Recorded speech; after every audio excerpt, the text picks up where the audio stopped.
Hi, this is Richard and James from Brother and Bones, and you're watching Toasted.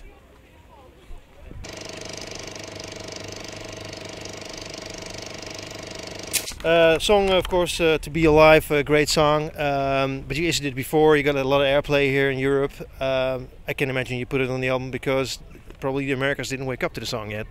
No, it's just one that actually just keeps evolving as well. When 3FM got hold of it last time, it was off the back of an EP. Yeah. And since then it's changed loads. We went and toured it, and we was like, it's not quite right yet. So we've Why change a great song? Oh, why not? Because we were just like, we can always go and do that version if we want to, but we just kind of, I don't know, it just evolved naturally. We was touring it and we was doing it a lot. So I guess because of the way we are as well, we get bored. So we was just like, we changed it up a bit, and we're just like, yeah, we like this version. So it's hard to really put stuff to bed until you've actually drawn a line under it, and I think an album's a good way of doing that, So To Be Alive, for better or worse, kind of fell into that bracket of it was still in the evolutionary process before we recorded the album, and ended up how it ended up slightly different to the version that's been played a bit out here. So I don't know, it'll probably change again, or maybe we'll stop playing it, or maybe we'll just write another song exactly like it. I don't know. Well, you already did a couple of songs that I loved. Kerosene's a great song. Cheers. Like that. How do you guys write songs actually? Because you just mentioned it, like you jam out, or is it 5 guys writing one song? That's almost impossible, right? Rich always comes to the session and was like, I've got this idea, even if it's all of it, or if it's just a chorus idea or something like that, and we'd be like, I've got this. Do you think we can work with it? How do you guys feel about it? Or sometimes they come in and be like, I really feel like we can make this a good tune. So, and then we'll go from there, and more so now, like as we've grown as a band, we're jamming more. I think maybe I don't know, maybe it's a decision that you wanted to make, that we sort of just feel a bit more a part of it. But it's also just because we've been spending so much time touring and stuff. Like the last few years, we've just been on the road all the time. So actually, the only time we got a chance to run stuff was when we were doing sound checks and stuff like that. So we'd have like 10 minutes just to quickly run something and be like, yeah, I think we got something there, and then we'll set it up, quickly record it on the phone and take it away from there. And then Rich would go and work on the idea, develop it, and be like, cool, I think there's a song there now. Let's properly work on it now. Every song is very well composed, I think, many layers. Does that happen in a jam, or does that happen in the studio?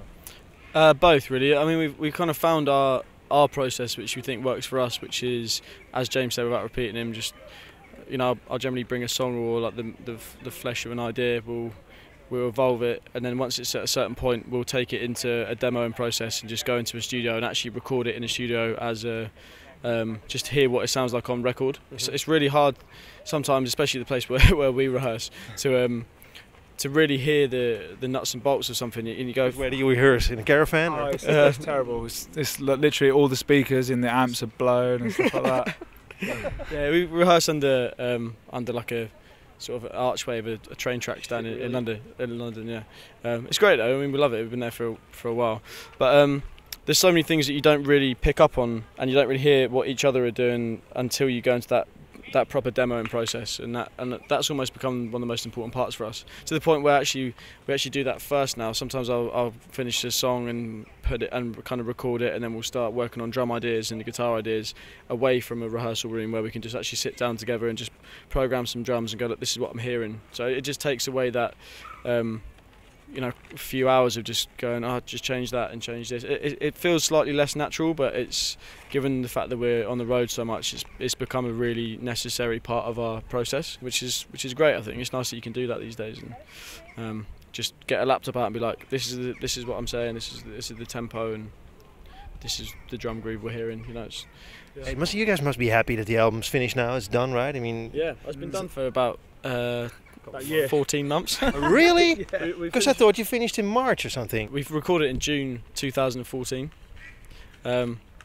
So yeah, we are glad it's finally coming out. To be honest, it's nice just to sort of show everyone that chapter of our musical journey, and kind of draw a line under it ourselves and go, cool, we can really evolve from this now, because everything up until that point was all being compounded into the first album, and it got really kind of overwhelming at a point where we thought, you know, let's draw a line here, and everything beyond that is kind of, you know, the second album or the new Brother and Bones or whatever it may be. Yeah. So yeah, it's really nice. Really excited about getting out. And Because what most bands don't realize is, of course, you work on your music for a long time. You write your songs, you rehearse, you record, which is an arduous process.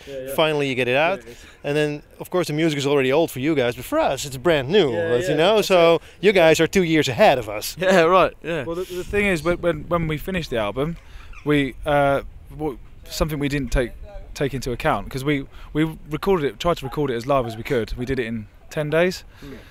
So yeah, we was really pleased with that. And then this is kind of the downfall of recording it in LA and stuff like that, is the mixing process and stuff like that. The time difference, you know, they're 8 hours behind us. So trying to get mixed notes over email, and so that it actually took us like 2 or 3 months just to sort of get. And like Billy was busy working with other bands and trying to squeeze us in when he could. So before we knew it, the album in our heads was already 6 months old. Yeah. Do you know what I mean? And it was so just time just goes. So yeah, now it was just so relieved that it's like we can. And there's so many songs, well, there's like at least like 3 or 4 that we've not even gigged to, you know, up until now. So that was I was wondering. So we're itching to play them, and it's just, you know, that was a year ago, and we were like, come on, I want to go and start touring them. Because that's what's happening now, right? Because you guys kicked off touring. I saw you played a tour in England in January, and February, March.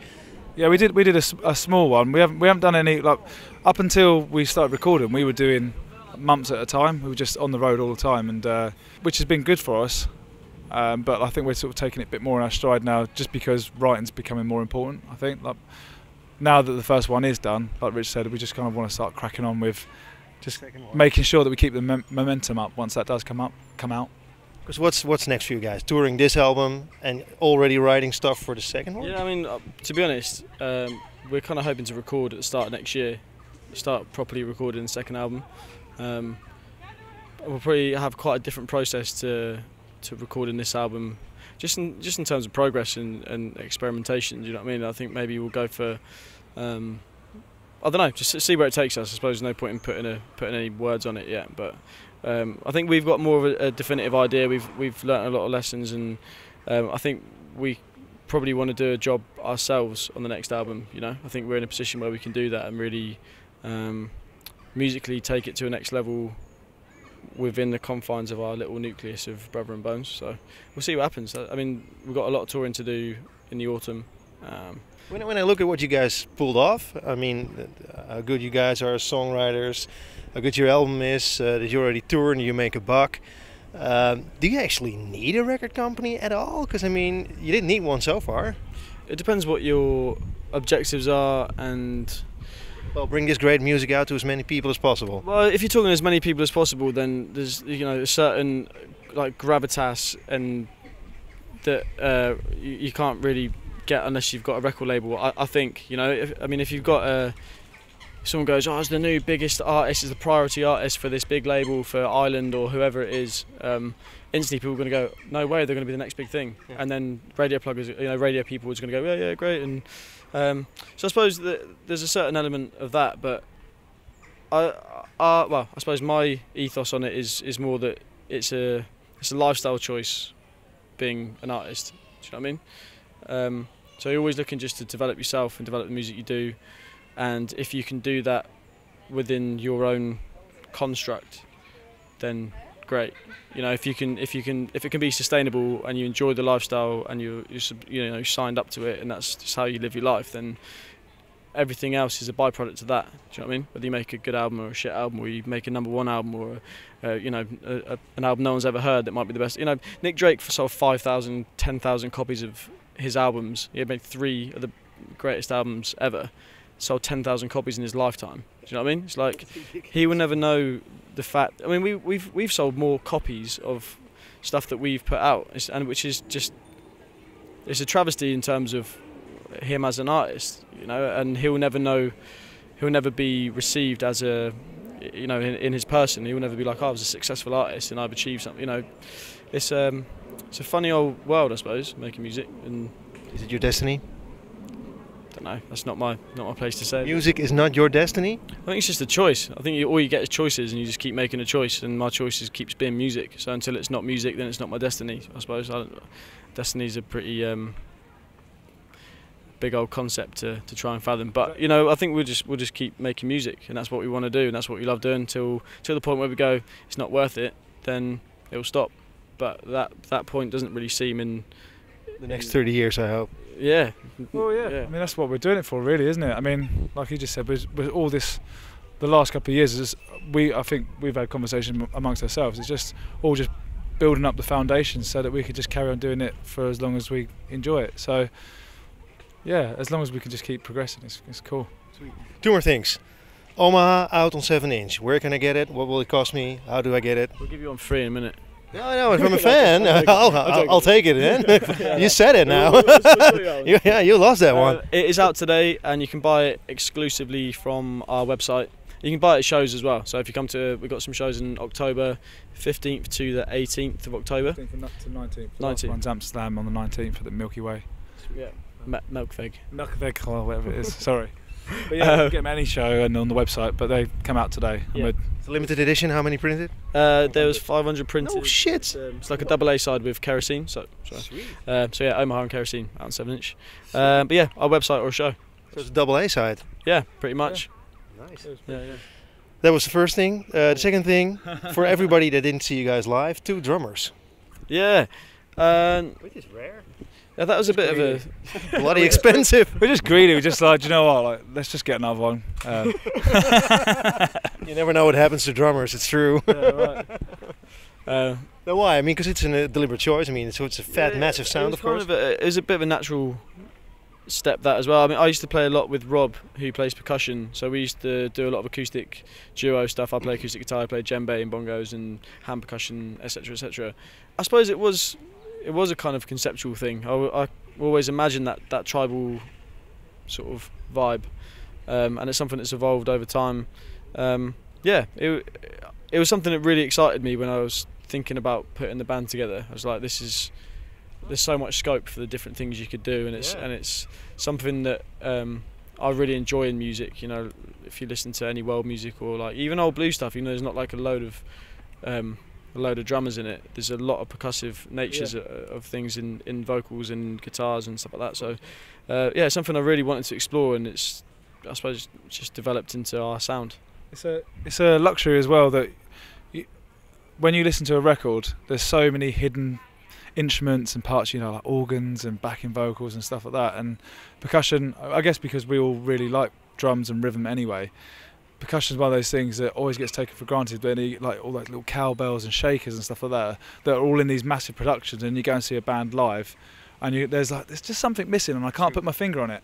And I think that Rob is like our missing piece. He can put like shakers in, he can put extra cymbals in, and you know, at the start of the band it was a lot as well to sort of highlight the delicate side. You know, so like maybe Yanis would sit back a little bit, and it might just be Rich finger picking and Rob playing shakers and nice delicate things, and then all of a sudden we can add that extra dynamic. But as we have progressed as well, it's also meant that we can take things even bigger, because like Rob's got like mounted kick drums and all these big toms and stuff. So it just means that we can just do kind of whatever we want, really. Like any sort of dynamic, we can go as soft as we can take it and as hard as we can make it. So. Glad you guys did. Thank you very much for your time. Thank you very much, sir.